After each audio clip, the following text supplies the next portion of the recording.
Hello बच्चों, तरुण math classes में आपका स्वागत है। आज हम लोग इस वीडियो में कक्षा 9 का अध्याय 11 का प्रश्नावली 11.3 का हम लोग इंट्रोडक्शन क्लास देखने वाले हैं। तो चलिए बिना देरी किए हम लोग स्टार्ट करते हैं। सबसे पहले 11.3 के अनुसार एक शंकु है। ये क्या है? एक शंकु है। शंकु के जो बीच होता है, बीच से लेकर जो परिधि, अच्छा ये क्या है? ये क्या है बाबू? ये बर्थडे जो मनाते हैं ना बच्चे लोग, गर्ल्स बॉयज जो बर्थडे मनाते हैं उसके लिए कैप लिया जाता है। जो कैप का जो निचला वाला भाग है ना बाबू, वही है। ये तो लग भी रहा है बर्थडे वाला टोपी लेके आया है। तो देखिए यहाँ पे जो ये है, ये क्या है? एक गोल है। और गोल किसे कहते हैं? वृत्त को कहते हैं। क्लियर है? और ये जो साइड वाला भाग है इसको बोलते हैं परिधि। क्या बोलते हैं? परिधि। इसको परिधि बोलते हैं। ये वीडियो हम इसलिए लाए हैं क्योंकि 11.3 को जब हम हल करेंगे तो काफी ज्यादा लंबा, लगभग 1.5 घंटे का वीडियो बन जाता है, इसलिए हम इसको शॉर्ट में थोड़ा समझा रहे हैं। देखिए अब यहां से यहाँ जो बीच में है इसको बोलते हैं केंद्र। क्या बोलते हैं? केंद्र। आपको पता होगा। अब केंद्र से लेकर परिधि के बीच का दूरी को बोलते हैं आर, और आर का पूरा नाम है रेडियस। क्या नाम है बाबू? रेडियस। रेडियस को ही बोला जाता है बाबू त्रिज्या। क्या बोला जाता है? त्रिज्या। यानी आपको अगर त्रिज्या दे रखा है यानी आपको आर दे रखा है। क्लियर है? तो ये वाला भाग यही है, सेम टू सेम। तो ये आर हो गया। अब देखिए इसका मैक्सिमम हाइट यहां से यहां है, इसको बोलेंगे एच। और ये जो कॉर्नर पे है, स्पर्श कर रहा है, इसको क्या बोलेंगे? एल। और एल को बोलते हैं तिर्यक ऊंचाई। क्या बोलते हैं? तिर्यक ऊंचाई। क्या बोलते हैं? तिर्यक ऊंचाई। और एच को क्या बोलते हैं बाबू? एच को बोलते हैं केवल ऊंचाई। क्या बोलते हैं? केवल ऊंचाई। तो देखिए यहाँ आर पता चला, आर को त्रिज्या, एच को बोलते हैं ऊंचाई, और एल को तिर्यक ऊंचाई। यानी आपको दे रखा होगा कि ऊंचाई यानी आपको एच दे रखा है। अगर आपको तिर्यक ऊंचाई दे रखा है यानी एल दे रखा है। अगर आपको आर या त्रिज्या दे रखा है यानी आपको आर दे रखा है। तो हमें ये पता चला। अब देखिए जब हमें ये पता चल गया तो ये इन तीनों के बीच में क्या रिलेशन है, तो इसका रिलेशन निकालने के लिए हम चलेंगे कक्षा 8 में। और अगर आप नहीं पढ़े तो हम यहाँ पे क्लियर करेंगे, कोई डाउट वाली कोई भी बात नहीं रहेगी।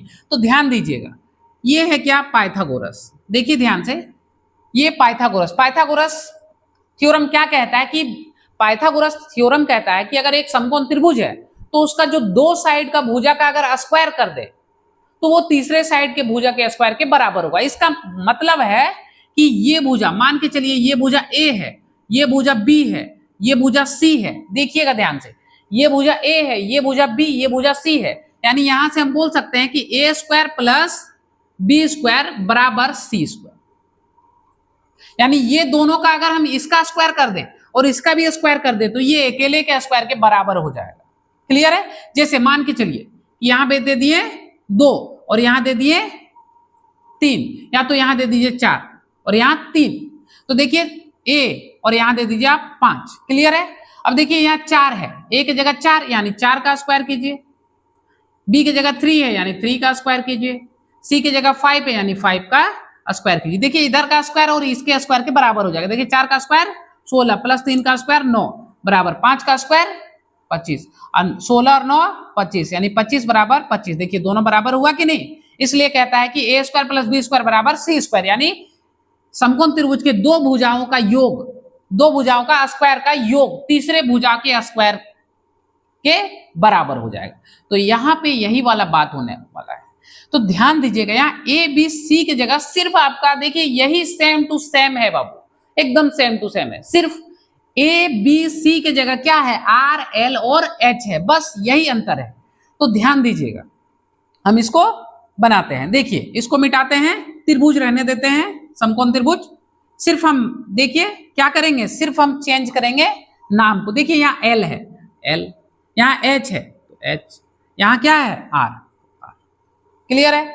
मेरा कहने का मतलब है कि ये भुजा और ये भुजा, ये दोनों का जोड़ और उसके साथ स्क्वायर कर दें तो इसके बराबर हो जाएगा। तो चलिए करते हैं कि एल स्क्वायर यानी ये स्क्वायर बराबर क्या कर देंगे? H square plus R square. यानी यही एक नया रिलेशन आया एल एच और आर का। अगर आपको अब क्वेश्चन में आपको एल और एच दे रखा है तो कैसे फाइंड करेंगे, ये भी बात है। तो चलिए हम लोग इसको टॉप पे लिख लेते हैं। एल स्क्वायर बराबर H square plus R square. देखिए अगर ये रिलेशन आपको पता नहीं चलेगा तो आपसे क्वेश्चन सॉल्व करने में बहुत सारा दिक्कत आएगी। ठीक है, चलिए इसको पहले मिटाते हैं। चलिए देखिए, अब अधिकतर बच्चे कहां पे फंसते हैं वो देखते हैं। देखिए ये रिलेशन है, ठीक है। अब ये रिलेशन में यहाँ एल, एल किसको बोलते हैं? तिर्यक ऊंचाई। किसको बोलते हैं? तिर्यक ऊंचाई। और एच किसको कहते हैं? ऊंचाई को। किसे कहते हैं? ऊंचाई को। और आर किसे कहते हैं? त्रिज्या को। किसे कहते हैं बाबू? त्रिज्या को। अगर आपको क्वेश्चन में, थोड़ा ध्यान से समझिएगा, अगर आपको क्वेश्चन में दे रखा है तिर्यक ऊंचाई दे रखा है और ऊंचाई दे रखा है, चलिए हम एक क्वेश्चन एग्जांपल लेके बता देते ताकि आपका और भी क्लियर हो जाए। हम बोले कि h बराबर 8 है और r बराबर 6 है, तो आपको तिर्यक ऊंचाई ज्ञात करना है। ठीक है, तो कैसे ज्ञात करेंगे? एकदम इजी है। एल, एल हमको निकालना है, तो देखिए एक रिलेशन जानते हैं, एल आर और एच का रिलेशन जानते हैं। ठीक है, तो सबसे पहले हम एल की जगह बिठाएंगे, यानी एल स्क्वायर बराबर क्या होता है? H square formula plus R square. अब देखिए एच का मान कितना? 8, तो एच का मान 8 रखिए, और एच का स्क्वायर है इसलिए 8 का स्क्वायर कर देंगे। क्लियर है? आर का स्क्वायर यानी आर बराबर कितना? 6, यानी 6 का स्क्वायर हो जाएगा। और यहाँ एल स्क्वायर तो एल स्क्वायर। अब देखिए 8 का स्क्वायर 64 प्लस 6 का स्क्वायर 36, कितना हो गया? 100। यानी क्या निकला बाबू? एल स्क्वायर बराबर 100। अब देखिए एल, हमको एल चाहिए, केवल एल, तो स्क्वायर जैसे ही हटता है बराबर के अपोजिट में आके रूट लग जाता है। कितना? रूट। और आपको वर्ग एंड वर्गमूल पढ़े ही होंगे, कक्षा 8 में नहीं पढ़े तो जाके मेरा चैनल पे वीडियो डाला हुआ आप देख लीजिए, आपके लिए बहुत ही हेल्पफुल होगा। तो देखिए यहाँ पे 100 का कैसे निकालेंगे? 10, यानी एल का जो नया मान आया बाबू कितना निकल गया? 10। यानी हमें एच, आर और एल पता चल गया। ये पहला टाइप हो सकता है। दूसरा में आपसे क्या पूछ सकता है? इसको मिटाते हैं। दूसरा में आपको यह कह सकता है कि हम आपको क्या किए कि एच का मान एल का मान हम दे देते हैं, एल का मान हम दे देते हैं आपको 5, ठीक है, और एच का मान दे देते हैं हम 4। अब आर आपको निकालना है। तो निकालने में दिक्कत क्या है? जब हम रिलेशन जानते हैं लिख देंगे। देखिए रिलेशन लिखे, हमको क्या चाहिए? आर चाहिए। क्या चाहिए? आर। तो देखिए जो निकालना है ना उसको एकदम फ्री कीजिए, एकदम फ्री। तो देखिए हमको क्या निकालना है? आर निकालना है, तो आर को फ्री करते हैं, तो इधर क्या हो जाएगा? L square. ये प्लस बराबर के इधर जाएगा तो माइनस एच स्क्वायर।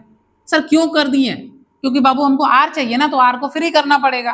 तो एल का मान बिठाइए, एल का मान कितना? 5, यानी 5 का स्क्वायर माइनस एच, एच कितना है बाबू? 4, यानी 4 का स्क्वायर बराबर आर स्क्वायर, तो आर स्क्वायर। 5 का स्क्वायर कितना हो जाएगा? 25 माइनस 4 का स्क्वायर 16 बराबर आर स्क्वायर। 25 में 16 गया तो 9 बराबर आर स्क्वायर। तो देखिए बाबू हमें यहाँ आर चाहिए, तो आर निकालेंगे तो इधर क्या लग जाएगा? √9। और √9 किसका निकलता है बाबू? किसका निकलता है? 3 का। यानी आर का जो वैल्यू आया बाबू वो कितना आ गया? 3 आ गया। क्लियर है? तो इस प्रकार हम आर भी निकाल लेंगे। बस इसी प्रकार का आपको क्वेश्चन पूछेगा प्रश्नावली 11.3 में। चलिए अब इसको मिटाते हैं और हम लोग देखते हैं कि और इसमें क्या पढ़ने योग्य है जो आपसे मिस्टेक हो सकता है। देखिए अब क्या कह रहा है, मान के चलिए कुछ आंसर आता है आपका, ये आपका आ गया, ये सेंटीमीटर क्यूब आया। अब आपको बोलेगा कि इसको लीटर में बदलिए, तो लीटर में कितना बदलेंगे बाबू? लीटर में बदलने के लिए क्या करेंगे? 1000 से डिवाइड कर देंगे। तो सिंपली आप इसको क्या कीजिए? 1000 से। देखिए अब इसको कन्वर्ट करने बोलेगा, क्या बोलेगा? कन्वर्ट करने बोलेगा इन लीटर में। लीटर में तो क्या करेंगे? इसको डिवाइड कर दीजिए। इसको क्या कीजिए? 1000 से, क्योंकि 1000 से इसको डिवाइड कर दीजिए। देखिए इसको डिवाइड कीजिएगा तो 1 2 3 संख्या, 1 2 3 0 1 2 3, यानी 2 4 6 2, 1 2 3 संख्या के बाद दशमलव लगा दीजिए और लीटर लिख दीजिए, यही आपका आंसर हो जाएगा। बोलिए क्लियर है? या तो यहां देखिए इधर नहीं दिख रहा है तो 2 4 6 2, 1 2 3 संख्या, 1 2 3 संख्या, पॉइंट लगा दीजिए, यही आपका लीटर में आंसर हो जाएगा। तो कुछ भी नहीं करना, बस इतना ही कॉन्सेप्ट आपको लेके चलना है। तब आपका, अगर आप इतना कॉन्सेप्ट लेके आते हैं प्रश्नावली 11.3 को हल करने में, तो आपके लिए सारा क्वेश्चन बहुत ही इजी से सॉल्व होने लगेगा। ठीक है, चलिए अब हम लोग क्या करते हैं, एक कह रहा फॉर्मूला कि शंकु का आयतन ज्ञात कीजिए। तो चलिए हम लोग कुछ फॉर्मूला भी लिख लेते हैं। ठीक है, कि शंकु का वक्र पृष्ठ क्षेत्रफल, वक्र पृष्ठीय क्षेत्रफल क्या होता है बाबू, पाई आर एल, इसका यूज होने वाला है। उसके बाद शंकु का कुल, कुल अगर बोल दे तो क्या करेंगे, कुल अगर बोले तो पाई आर एल में जोड़ देंगे, क्या जोड़ेंगे, पाई आर स्क्वायर को जोड़ देंगे तो मेरा शंकु का कुल निकल जाएगा। उसके बाद बस एक ही फॉर्मूला और बचा है, बाकी अगर ये फॉर्मूला भी आप याद कर लेते हैं तो आपसे सारा क्वेश्चन बहुत ही आसानी से बनेगा। ठीक है, चलिए शंकु का आयतन क्या बोला है, शंकु का आयतन, तो शंकु का आयतन होता है 1/3 पाई आर स्क्वायर एच। तो देखिए अब पाई क्या होता है, तो पाई का मान 22/7 रखना है। आर क्या है, आर रेडियस है। एच क्या है, एच ऊंचाई है। एच क्या है, ऊंचाई। तो उम्मीद करते हैं ये आपको समझ में आया होगा। अगर वीडियो आपके लिए हेल्पफुल हुआ होगा या वीडियो आपको अच्छी लगे तो लाइक कीजिएगा, चैनल पे नए तो सब्सक्राइब कीजिएगा और नेक्स्ट पार्ट का वेट कीजिए। हम लोग 11.3 को कल ही अपलोड करने वाले हैं।